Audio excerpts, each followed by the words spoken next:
All right, the school year in full swing now. It's time to think about school bus safety once again, and that's why former first daughter Jenna Bush Hager is working on a bus safety campaign. Norma spoke with her to discuss how the campaign keeps kids safe and teaches about the need for more energy efficient buses. Hi Jenna, how are you? Good, how are you? Good, it's an honor to talk to you.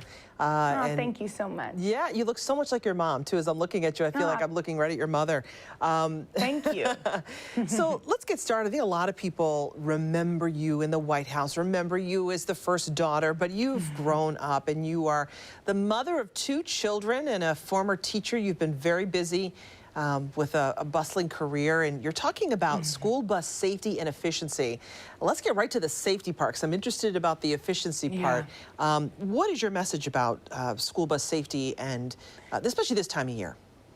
Yeah, well, I think it's really important that we talk to our kids about how to stay safe on a school bus, because so many of us have ridden on them for 30 plus years. I'll speak for myself. And so we think it sounds like common sense, but talk to your kids about how to stay safe, how to walk, not run to the school bus stops, to look both ways when you cross the street, to stay seated for the entire duration. Also to talk kindly and quietly to the people on the bus and to the driver. It all sounds like common sense to us, but unless we set up these expectations for our kids and talk about structure that keep them safe, we can't expect them to know it. Yeah. How old are your children now? Yeah, my kids, Mila is 4 and Poppy, who's our baby, is 2 years old. And so Mila's going into kindergarten next year, so she will be taking a bus maybe. And so it's now more important to me than ever. It feels, as a teacher, of course, I want to keep our kids safe, but as a mother, it's the most important thing to me. We hear so much about drivers heeding those warnings when they see that bus sign, you know, to stop and to wait for the children to get off the bus. We know and we hear so much about the call for that. But I'm also really interested to learn about efficiency. Now, I didn't know that how buses are run. I guess we all presume that they're run with gasoline. Yeah, no, I know. I didn't either as a teacher. I thought that all buses were the same, but no, there's propane-fueled buses on the roads these days, and people may say, why doesn't that matter? And it matters for a couple reasons.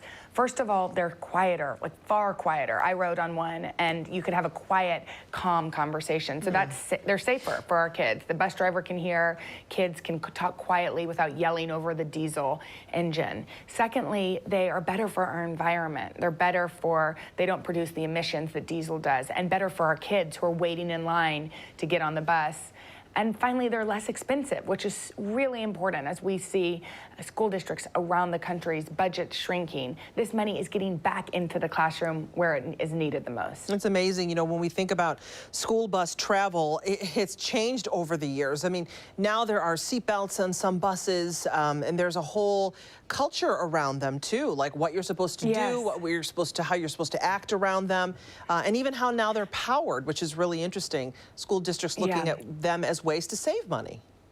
Definitely, and I think talk to your school districts. Find out if your districts are using propane-fueled buses, because they're better for kids. Wow, it's incredible. Again, this is a message that you're sending out to parents, you know, through this campaign. What about you? What's next for you? Are you thinking about possibly getting back into teaching at all? Well, Barbara and I just wrote a book, which comes out on October 24th. So we're going to be on book tour for the end of this year, which we're really excited about. And I love teaching. I think I get to tell these stories of extraordinary teachers through my work now, which is really important to me. But who knows? I definitely want to stay involved in education in one way or another. That's great. What is your book about? Can you give us a sneak peek? Yeah. It's called Sisters First, and they're personal essays about our life, both the extraordinary and the kind of normal, but with the theme that we were so lucky to have each other, and in hopes that women across our country, whether it's a blood sister or colleague or friend, that we're just lifting each other up. All right, that's a must-read book for me. I have a sister whom I adore, and I thank God every day for her. Well, I hope you get it for her. Okay, I love that. Anything having to do with sisterhood and the two of you, I thank you so much for joining us, Jenna. Thank you, wonderful Nora. Message. And again, if people, you know, want to learn more about this, contact your school district. See if there's any interest in perhaps propane for your buses. Have a great day. Thank you.